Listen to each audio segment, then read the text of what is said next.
Hello everybody, and welcome to another week of political machinations and subterfuge. But before we head into the world of the Volksreich as it stood in 1936, let me tell you about our first sponsor. Treading Water is a wholesome love story set in Disney World between an unlikely pair of heartbroken loners, a skinny 20-something and a goth girl from the other side of the country whose stories weave into each other in a variety of inventive and impactful ways that much of modern fiction overlooks. To find out more and pre-order the book, click the link in the description. Be sure to put the word Salamander in the comment box when you pre-order, as each signed pre-order directly helps the channel.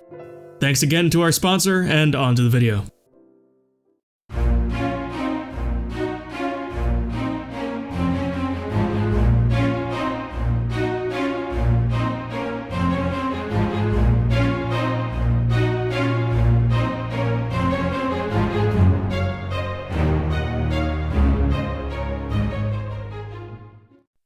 Europe, by the 10th of January 1936, was a continent of stability.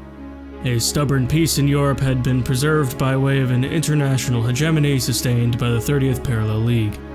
And so, 30 years had passed since Magyar warplanes first soared over the Battle of Stettin.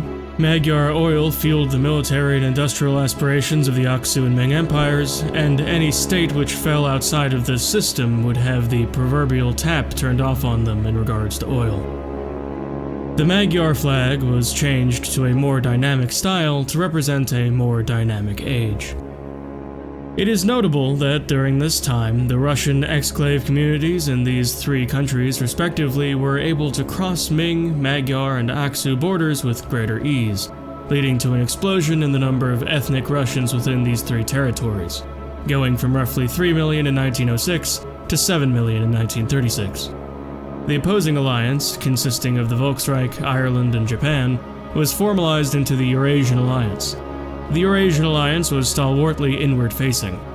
Oil from Volkish America was meager in comparison with what the 3PL could produce, but regardless, it was just enough to keep industry strong enough to dig in and resist a possible invasion. The Eurasian Alliance was a matter simply of self-preservation, and indeed it had no goals beyond the continued existence of its member states, which the 3PL was satisfied with. They had gradually weakened the Eurasian Alliance by way of making encroaching demands of increasing absurdity, as well as isolating them from the rest of the world market. Aquitania, which had changed its flag according to corporate input and consumer responses, was both entirely neutral and completely exploitative of the situation. They made and broke promises with both alliances in order to leech as much wealth and power away from whichever one seemed most likely to give it. Despite their size, Aquitania became the major trading partner of the early 20th century, accepting raw materials in exchange for cheaply and skillfully produced goods. Russia had also been improving itself, doing business with the 3PL and gradually industrializing in this time of peace. It looks like the 3PL would erode the Eurasian Alliance at a glacial pace, and the neutral nations would be drawn in by necessity. Indeed, it seemed that the end of history had finally arrived. This was until the Ming market meltdown. Over the last few decades, banking had globalized, along with world markets, in a way that it had never been before. If an Aksu warlord wanted his regional city fully stocked with bananas year-round, a supply chain would need to be set up from Irish Brazil and shipped across Ming roads, all financed by African loans or redirected by Magyar investments. It was due to this globalization, facilitated by decades of peace, that led to Imperial Ming bureaucrats getting a hold of immense industrial capability, coupled with the ability to artificially inflate their currency. The reigning emperor at the time, Emperor Shangli, endeavored to improve the lives of his people by embarking on thousands of major building projects across his immense realm, especially in overseas holdings like Ming, California. Hospitals, apartment blocks, factories, parks, these were only some of the amenities he ordered built. From 1930 to 1936, he employed the use of local capitalists and investors to this end, demanded that various Chinese banks loan to them without question, and spent a great deal of money himself from government coffers. Eventually, Ming banks, namely the Imperial Ming Bank, called upon lines of liquidity from other banks within the 3PL, like the Magyar State Bank and the Aksu Money Changing Guild. These banks trusted Ming financiers and didn't wish to upset the order of the day, seeing as it benefited them so well not to ask any questions. Eventually, on January 2nd, 1936, when the foreign banks came looking for their money, it was revealed that there was none. The money had been wasted in these fruitless, poorly planned urban projects, and whatever was left had been embezzled by bureaucrats or used by them to purchase stable physical assets like gold or silver. As the Ming banks defaulted on their loans, and the emperor had no money to bail them out, the Magyar banks defaulted on their loans, thus bankrupting the Aksu, and therefore the entire world that was somehow connected to their system. Aquitania reeled and slashed exports in order to nurse their financial wounds at home. Russia's factories ground to a halt as industrialists became impoverished, and Volkish people who depended on regular Russian business found their entire system turned on its head. Inflation around the world skyrocketed as every government scrambled to print enough money to return things to normal, but this just exacerbated the situation. Tens of millions were plunged into poverty overnight, and with that change they were also plunged into wrath, and rose up against their various rulers. This began in the Ming Empire, where millions of newly impoverished people stormed the Forbidden Palace. In the chaos, Emperor Shangli simply disappeared, never to be seen again, presumed torn to shreds by the crowds. Out of these masses, a certain general, expelled in the past for his insubordination, was declared leader of their revolt, named Ren Shangye. Shangye, during his time as a civilian, became enamored with the writings of Giovanni Papaladro, the African Republican thinker and first president of the Republic of Colombia. He saw great wisdom in his words, and foresaw that in such a system the government had just enough economic control. Just enough to prevent the current crisis, but not enough to cause it, like Emperor Shangli had done. As such, after much deliberation, the Republic of China was founded, with President Ren Shangye installed as presidential dictator until further notice. It was with this that the Aksu warlords invaded without the permission of the Khan, and the 3PL was shattered forever. Other changes were precipitated by this as well, like in the Magyarország, which had to emphasize its aggression and strength as a state, so as to adapt to the collapse of the 3PL.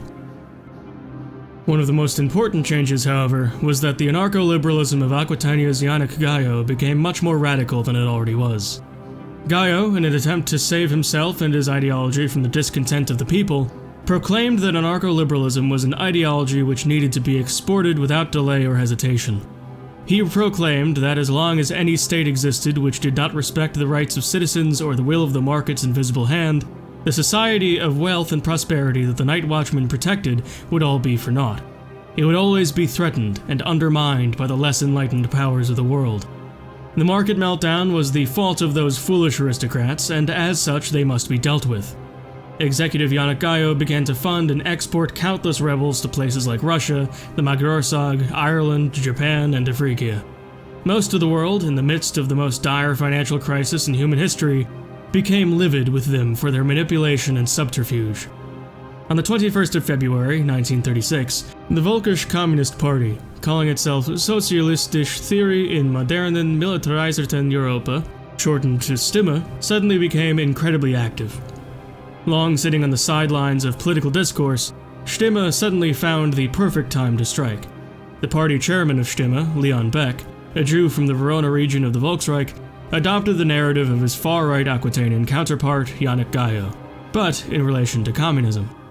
Chairman Beck printed tens of thousands of leaflets, promoting the Stimme party, blaming everybody else for the crisis, and presenting the specific and radical ideology of communism as the new and untried solution which must be spread to the ends of the earth. By March, Stimme had a larger share in the Gnadenforum than the long supreme collection of moderate tribunes, at 24%. By June of 1937, the communist partisans continued to gain popularity and caused noticeable amounts of unpaid or discharged soldiers to desert and join, while in society as a whole, people began to define themselves as first members of their class rather than Volkisch, much to the chagrin of Kaiser Erhard VII. By July, they held enough sway to hold another reshuffled election, in which they won 64% of the Gnadenforum, nearly tripling since news broke of their growth about a year prior. Kaiser Erhard VII deemed this unacceptable and ordered his secret police, which had monitored the Gnadenforum since the time of his grandfather, to storm the building and slaughter all who sat within. A few escaped, namely Leon Beck, though most were executed inside the building. Erhardt packed the Gnadenforum with members of this secret police force, now calling itself the Stability Party, and had the Gnadenforum abolish itself from within. On the 8th of July, 1937, the Stability Party patrolled the streets as Erhard VII declared a nationwide curfew and enacted martial law across the Volksreich. And so it was in this state that the world found itself torn from its decades of peaceful existence, their near slumber of poetry and commerce. Now people slept outside, millions packed into tenements or left to die in shanty towns in every one of the great powers. Radicalism and authoritarianism gripped every facet of society, and none could discern which factor would be the straw which broke the camel's back. The world order which defined a generation came crashing down in less than a year, and nobody knew exactly what was about to happen next, though it promised to be apocalyptic.